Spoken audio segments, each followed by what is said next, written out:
future potential NBA breakout players, because every year we see a few players who have a breakout season, and sometimes that leads to an all-star nod or a most improved player, award win. So I'm going to talk about a few players who I think may be breakout players next season. And then in addition, I heard a little something about Trae Young and his potential future with the Atlanta Hawks. So I'm going to talk about that a little bit later in this live stream as well. So first, let's talk about some players who I think could be breakout candidates this season. Now, it's always hard to predict because anybody could just break out at any time, and you never know. But there are a few players in my mind who I feel are in the position to have a breakout season, and the situation that they're in kind of lends into that, or leans into that rather. So first, let's talk about the Portland Trailblazers. I think the Portland Trailblazers have 3 players, yes, 3 players, who could be in this conversation for a breakout player. And to be honest, all 3 of them could have breakout seasons at the same time.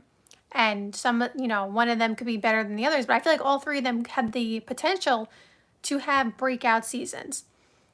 And one of the reasons is Jrue Holiday. I talked about Jrue Holiday quite a few times on this channel. I feel like wherever Jrue Holiday goes, he makes the team better and players around him better. And it's not necessarily, him passing the ball to someone, which is making the player better. It's just, we know that Jrue Holiday is such a professional on and off the court. He's a winner. He knows how to, teach young players how to act, in the NBA and how to conduct themselves to winning basketball. And obviously he has really good habits and he's a really good player and he can teach players how to play really good defense. So like that too. So with that being said, I feel like Deni Avdija, I feel like Scoot Henderson, and Shaedon Sharpe are all primed to have a breakout season. Now, Deni Avdija, if you watched him on the Blazers last year, he kind of had a breakout season in a way. Like I think he ended up putting like 16 or 17 points per game, but he had a really good season, like impactful season with the Blazers. And you saw when you watched him, you're like, whoa, like, because on the Wizards, it felt like it wasn't necessarily the best fit for him. And so he never, I think his last season there, he started to put up, some decent numbers, but like it just never seemed to be like a really good fit for him there. And so we didn't see, what we saw last year from him with the Blazers. And also I talk about sometimes it takes players longer to just, get over that bell curve of getting to the NBA. Like for different players, it takes a different amount of time. And there's no right or wrong answer, just it depends on the player and their development.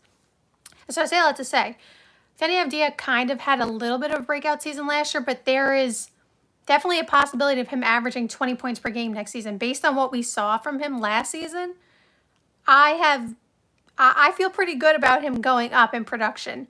Now again, but if the other 2 players on his team that I mentioned, Shaedon Sharpe and Scoot, also have a breakout season, that in a way would take away from his production too. So it obviously is a tricky situation, but I think one of those 3 players will have a breakout season. I was very high on Scoot Henderson coming out of that draft. You watch this page, you know that. So I have not given up on Scoot yet. I think Jrue Holiday could be the key factor for him because Jrue Holiday, although they don't play the same, of course, I've already talked about Jrue Holiday and his impact on many other teams and many other players. Like, you can't tell me he didn't have a positive impact on Jason Tatum and Jaylen Brown, even though they don't play the same position. And obviously Jason Tatum and Jaylen Brown, or Jason Tatum at least more so, were like perennial all-stars. So like it's a different kind of, making them better, so to speak. But I feel like he could really, really, really have a huge impact on Scoot Henderson and Shaedon Sharpe. So I wouldn't be surprised if Scoot Henderson is in conversation for most improved player or Shaedon Sharpe is in conversation for most improved player. Shaedon Sharpe can fly. Like, if you watch Shaedon Sharpe, he has some of the best dunks in the entire league. Like, we talk about posters. Obviously, we talk about, Ja Morant. We talk about Anthony Edwards. Shaedon Sharpe may have had Dunk of the Year last year. I can't remember who was on, but he had this one dunk, and I feel like it was in the beginning of the year. Go look up Shaedon Sharp best dunk from last year because I can't remember who it was on. It was insane. And that's not even like, he had a crazy one on the Lakers in his like rookie season. He had a really crazy one. I don't know if it was his rookie season or if it was last year. Like, I don't remember, but he's had some really crazy dunks. But he's very talented. So I think one of those three players are going to be in some kind of conversation for most improved player of the year at some point. Could be wrong, but I just see that happening, especially because the Blazers seem to be in a position where they are trying to be more win now. And Damian Lillard is obviously, you know, going to have an impact on the team as well. And obviously positively impact some of these younger players too. But Damian Lillard is obviously not going to be playing next season. He's going to still be rehabbing and stuff like that. So I expect Drew Holiday, I guess, to be more impactful on the court just because he's going to be there with the guys.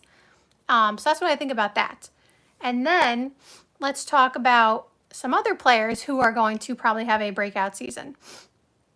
And that is, let's go to the Oklahoma City Thunder. Let's go to Chet Holmgren. Now, this one is interesting because Chet Holmgren kind of also broke out this postseason and last season in general too. But I feel like we could see Chet Holmgren have a really big breakout season because it looked like he was on his way to that before he got injured last year. Now, with the emergence of Jalen Williams also, because I think Jalen Williams is going to be way more confident next season after what he did in this playoffs. So, it's a tricky one because I could see Chet Holmgren. I don't know if this is a hot take or not. I don't know. You tell me. But, like, I could see Chet Holmgren being the second best player on the Oklahoma City Thunder next year over Jalen Williams. And I still think Jalen Williams is going to be so good. And when Jalen Williams was a rookie, I was saying he was going to be an all-star in this league. And he obviously was last year. And I don't expect that to stop. Like, I don't expect him to get worse. I expect him to get better. But I think Chet Holmgren, maybe he won't average as many points as Jalen Williams. I don't know. But I could see Chet Holmgren being a 20 and 10 guy with like 3 blocks per game. And I don't know, I just feel like he could be in candidacy also for most improved player. Because obviously last year, you know, he didn't put up the craziest stats and he hasn't been in the league that long. I feel like it would be tough for him to win most improved though, which is why I hesitate in a way to put him on this list just because he's with Shea and Jalen Williams. So I feel like his stats would have to have grown so largely in order for him to overcome, I can't think of the right word, but like overcome having teammates of Shea and Jalen Williams, even though that's not really fair. It's not his fault. It's just kind of what happens. It's like I talked about when there's MVP. When there's an MVP and you have a really good all-star co-star with you, sometimes it takes away from your votes. I talked about this with Jalen Brunson when they got Karl Anthony Towns. I was saying I think Jalen Brunson's ability to win MVP last year before the season started was going to go down because Karl Anthony Towns, first of all, we know he's a really good offensive player, so he's going to take a ton of shots. So I thought Jalen Brunson's numbers would go down. But even if they didn't go down, I feel like it would, like, voters would give him less credit, even though it's not necessarily fair, but it's fair. You know what I'm saying? Like, I feel like you get less credit because it's like you have another guy on your team who's averaging 25 also. Again, I don't know if that's the fairest thing. Maybe it is fair. I'm not really here to debate that. But so I feel like Chet Holmgren kind of has that with Shea and Jalen Williams. But I still think there's a chance that Chet really elevates himself next year. Especially because, again, he should be more confident too by just winning a championship. And he had a really good Game 7, I think. I think Game 7, he was awesome. I can't remember if it was Game 7 or Game 6, but I think it was Game 7 where he was just going crazy. Like, he was doing really, really good. So after OKC, I want to mention someone that I think a lot of people would think would be a candidate for most improved player next year, but I personally don't think so, and that is Amen Thompson. I'm a fan of Amen Thompson. Before he was even drafted, I was saying Amen Thompson's a future all-star in this league. Like, you could see it coming. Like, you could see the talent coming. But I think with the addition of Kevin Durant, it's going to make his life obviously a lot easier on the court. He's going to have way more open shots, of course. And I think it's going to, make it easier for him to play defense again because he's not going to have to exert as much energy on offense in certain ways. So I think Amen Thompson is going to improve. I 100% believe that. But I think with the addition of KD, it's not gonna allow him to improve, in my opinion, his stats in the way that would give him an opportunity to win Most Improved Player of the Year. Because if you win Most Improved Player of the Year, let's be honest, you have to put up good scoring numbers. Like, yes, it's not all about scoring, but I don't know what everyone's stats were when they won Most Improved, but I feel like they've all been over 20 plus a game. And that's not to say Amen Thompson can't average 20 because, again, I think he's super, super talented. Again, before he came into the league, I was like, he's going to be an all-star. But when you have someone like Kevin Durant is clearly going to be their number one scoring option. Or maybe Alperen Şengün. Either way, he's not 1 or 2 at the minimum. And you might say Fred VanVleet is still 3, right? So, or Jabari Smith. Like, I feel like his offensive numbers is not, even if he has improved as a whole, like overall a lot, I feel like his offensive numbers are not going to be able to increase as much as some other of the candidates. And that is why I feel like it's going to, I guess, hinder him in a way. But I think he's going to improve 100%. I just don't know if he's going to, get the recognition for Most Improved because I don't know if his stats are going to showcase. Again, I don't know if that's fair or not because he may be more improved than some other people in all areas of the game. But if you're not averaging close to 20, you usually don't win Most Improved. That's just kind of how it goes. And I think a lot of players average more than 20 when they win Most Improved. But, like, I don't know exactly what the numbers have been, when players have won Most Improved. Peyton Pritchard won last year, and I don't think he was averaging 20, honestly. So my numbers actually may be off because I think Peyton Pritchard was averaging like 17 maybe. No, that was 6 Man of the Year. Why am I getting my awards mixed up? He didn't win Most Improved. He won 6 Man of the Year. So forget what I just said. Who won Most Improved last year? I can't even remember. So anyway, ignore that Peyton Pritchard comment because it's not true because he won 6 Man of the Year. So I feel like that is just the issue with Amen Thompson.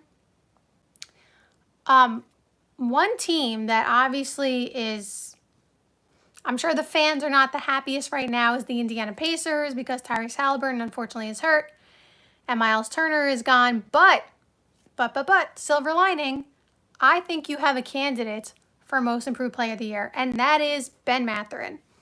Before that draft happened, I also said I thought Ben Mathurin was going to be a future all-star in this league. Super talented, talent written all over him. And obviously being on this team with the Indiana Pacers, first of all, Tyrese Haliburton's the, number 1 or number 1 option, but Pascal Siakam's probably the number 1 scoring option. Regardless, like, Ben Mathurin is not on a team that was, bottom of the conference. He's not going to have the ball in his hands all the time. He was more in a 6-man role.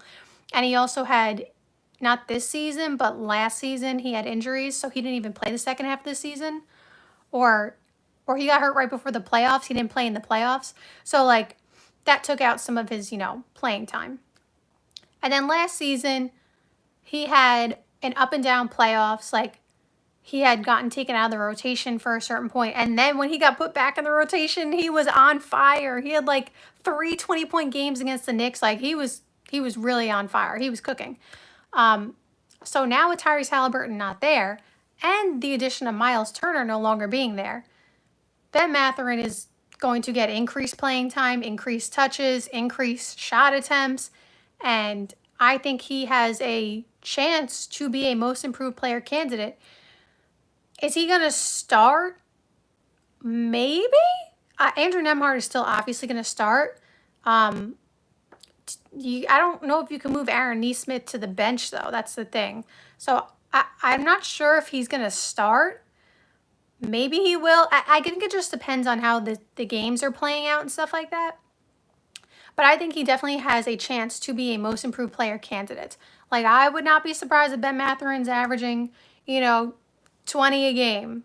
And again, with the Indiana Pacers losing Miles Turner and Tyrese Halliburton being out due to injury, somebody on that team besides Pascal Siakam is going to have to score. So somebody's going to have a breakout season. I guess you could say it could be Andrew Nembhard too. I wouldn't be surprised if it was Andrew Nembhard, but I'm going to go with Ben Mathurin. But keep Andrew Nembhard, in your mind, because he could be a candidate too. And there are a few other players, but those are just a few I wanted to mention that I feel like are, in obvious contention for most improved. There are definitely other candidates out there that I didn't mention. But going quickly to the Trae Young thing that I wanted to talk about. So I saw, I don't know, I remember if it was Bobby Marks or somebody, some quick report on Trae Young, his future, like, is he going to be in Atlanta because he's due for an extension soon and stuff like that. And it'll be max extension, of course. And from what I remember in the video, because I'm not gonna lie, I watched it really quickly because I was doing something else at the same time. But from what I remember in the video, he was saying, like, I don't know if the Hawks should be so eager to give him that max extension so quickly. Correct me if I'm wrong. I'm not trying to misquote him, but I'm pretty sure that's what was said in the video. But I know it was 100% something about, Trae Young's future with the Hawks, with this max extension. So I say that to say, I like the moves the Hawks made this offseason. I don't see any reason as to why they should be moving on from Trae Young at this point, yet, because first of all, I think depending on how this season plays out, obviously would be a big factor into their future decision with Trae Young. But the thing is, they keep building around Trae Young. Like, I don't know if you noticed, but all the moves that they've made since Trae Young has been drafted by them has been to build around Trae Young. Currently, too, like the moves that they made now, this offseason, is to build around Trae Young. So, and it's like ironic because they're obviously getting these young guys, like obviously, they have Jalen Johnson, who I thought could have been an all-star last year, and so the young guys are stepping up real fast. But they're still building around Trae Young, so like, I understand what he's saying, and like, I guess this season will be a determining factor on if they're going to move forward with Trae Young. But, like, I don't know what you do if you move Trae Young, because who are you building around them? Because I feel like it's not like Trae Young is old. Like, I feel like when Trae Young, like, I understand they haven't had the best seasons in recent years. And I'm not saying he's a top 5 player in the league, but, like, I don't know if it makes sense to move on from him either, just yet at least. I don't know. Like, I just feel like you just brought in Porzingis. I feel like, I don't know. I don't see how they're moving on from him yet. I feel like they're just building more around him. I don't see a move on from Trae Young sign, because we heard those rumors last year or 2 years ago about moving on from Trae Young. Nothing happened. They did not move on from him. Again, they just kept building pieces around him. So I don't see the writing on the wall right now about them moving on from Trae Young. And maybe the rumors that came out about, him potentially being traded kind of changed things, and maybe he started doing things a little bit differently. I don't know, but I'm not saying he's wrong. They're definitely, considering, especially with this new CBA. So I'm not saying that they aren't thinking about moving on from Trae Young in the future, but right now, I don't see it. So that's my opinion on that. So thank you guys so much for watching.